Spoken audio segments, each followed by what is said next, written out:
In the name of Allah, the most compassionate, most merciful. This is a surah which we have revealed and made its rulings obligatory, and revealed in it clear commandments so that you may be mindful. As for female and male fornicators, give each of them 100 lashes, and do not let pity for them make you lenient in enforcing the law of Allah, if you truly believe in Allah and the Last Day. And let a number of believers witness their punishment. A male fornicator would only marry a female fornicator or idolatress. And a female fornicator would only be married to a fornicator or idolater. This is all forbidden to the believers. Those who accuse chaste women of adultery and fail to produce 4 witnesses, give them 80 lashes each. And do not ever accept any testimony from them, for they are indeed the rebellious. Except those who repent afterwards and mend their ways, then surely Allah is all-forgiving, most merciful. And those who accuse their wives of adultery but have no witness except themselves, the accuser must testify, swearing 4 times by Allah that he is telling the truth.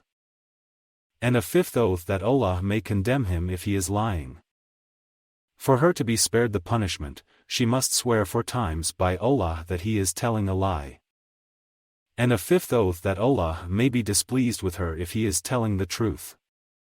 You would have suffered, had it not been for Allah's grace and mercy upon you, and had Allah not been accepting of repentance, all-wise.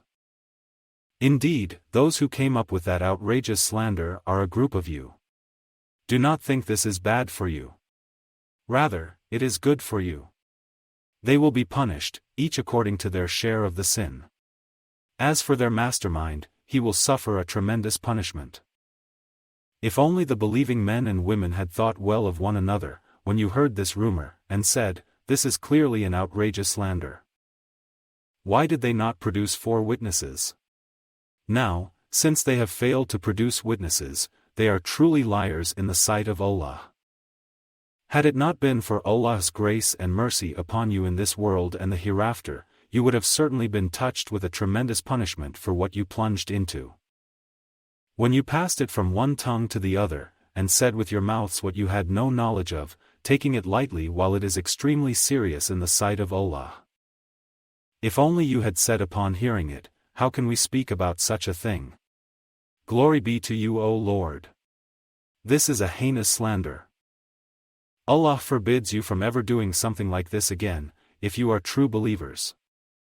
And Allah makes His commandments clear to you, for Allah is all-knowing, all-wise. Indeed, those who love to see indecency spread among the believers will suffer a painful punishment in this life and the hereafter. Allah knows and you do not know. You would have suffered, had it not been for Allah's grace and mercy upon you, and had Allah not been ever gracious, most merciful. O believers! Do not follow the footsteps of Satan. Whoever follows Satan's footsteps, then let them know that he surely bids all to immorality and wickedness. Had it not been for Allah's grace and mercy upon you, none of you would have ever been purified. But Allah purifies whoever He wills.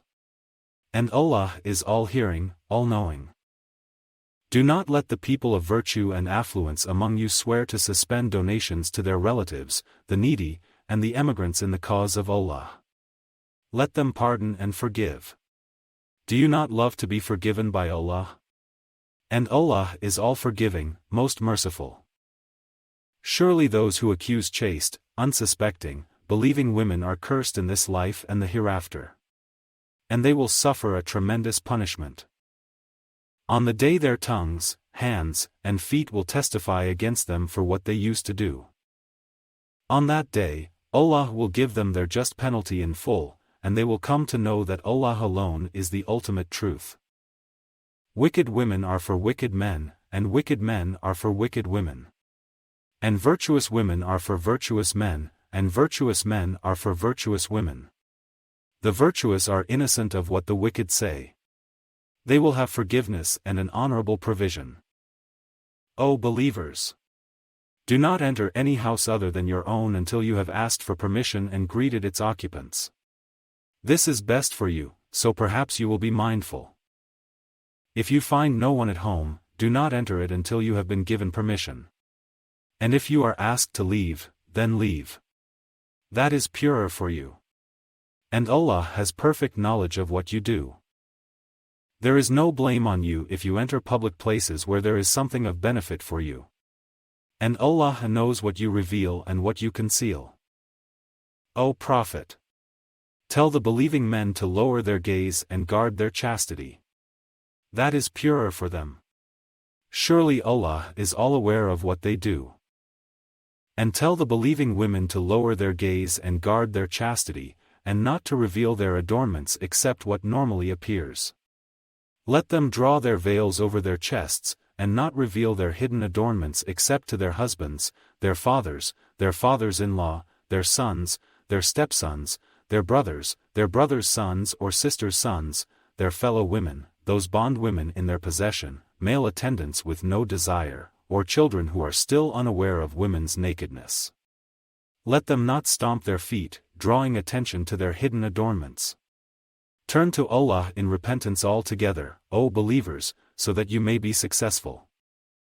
Marry off the free singles among you, as well as the righteous of your bondmen and bondwomen. If they are poor, Allah will enrich them out of His bounty. For Allah is all-bountiful, all-knowing. And let those who do not have the means to marry keep themselves chaste until Allah enriches them out of His bounty. And if any of those bondspeople in your possession desires a deed of emancipation, make it possible for them, if you find goodness in them. And give them some of Allah's wealth which He has granted you. Do not force your slave girls into prostitution for your own worldly gains while they wish to remain chaste. And if someone coerces them, then after such a coercion Allah is certainly all-forgiving, most merciful to them. Indeed, we have sent down to you clear revelations, along with examples of those who had gone before you, and a lesson to the God-fearing. Allah is the light of the heavens and the earth. His light is like a niche in which there is a lamp, the lamp is in a crystal, the crystal is like a shining star, lit from the oil of a blessed olive tree, located neither to the east nor the west, whose oil would almost glow, even without being touched by fire. Light upon light. Allah guides whoever He wills to His light. And Allah sets forth parables for humanity. For Allah has perfect knowledge of all things. That light shines through houses of worship which Allah has ordered to be raised, and where His name is mentioned. He is glorified there morning and evening. By men who are not distracted, either by buying or selling, from Allah's remembrance, or performing prayer, or paying alms tax. They fear a day when hearts and eyes will tremble. Hoping that Allah may reward them according to the best of their deeds, and increase them out of His grace. And Allah provides for whoever He wills without limit. As for the disbelievers, their deeds are like a mirage in a desert, which the thirsty perceive as water, but when they approach it, they find it to be nothing.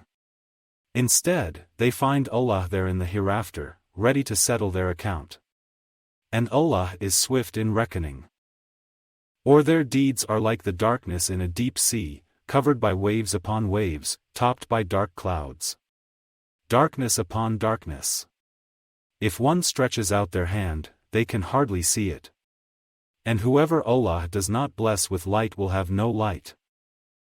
Do you not see that Allah is glorified by all those in the heavens and the earth, even the birds as they soar? Each instinctively knows their manner of prayer and glorification. And Allah has perfect knowledge of all they do. To Allah alone belongs the kingdom of the heavens and the earth. And to Allah is the final return. Do you not see that Allah gently drives the clouds, then joins them together, piling them up into masses, from which you see raindrops come forth? And He sends down from the sky mountains of clouds loaded with hail, pouring it on whoever He wills and averting it from whoever He wills. The flash of the clouds' lightning nearly takes away eyesight. Allah alternates the day and night. Surely in this is a lesson for people of insight. And Allah has created from water every living creature. Some of them crawl on their bellies, some walk on 2 legs, and some walk on 4. Allah creates whatever He wills. Surely Allah is most capable of everything. We have indeed sent down revelations clarifying the truth. But Allah only guides whoever He wills to the straight path. And the hypocrites say, "We believe in Allah and the Messenger, and we obey." Then a group of them turns away soon after that. These are not true believers. And as soon as they are called to Allah and His Messenger so He may judge between them, a group of them turns away. But if the truth is in their favor, they come to Him, fully submitting. Is there a sickness in their hearts?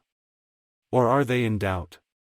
Or do they fear that Allah and His Messenger will be unjust to them?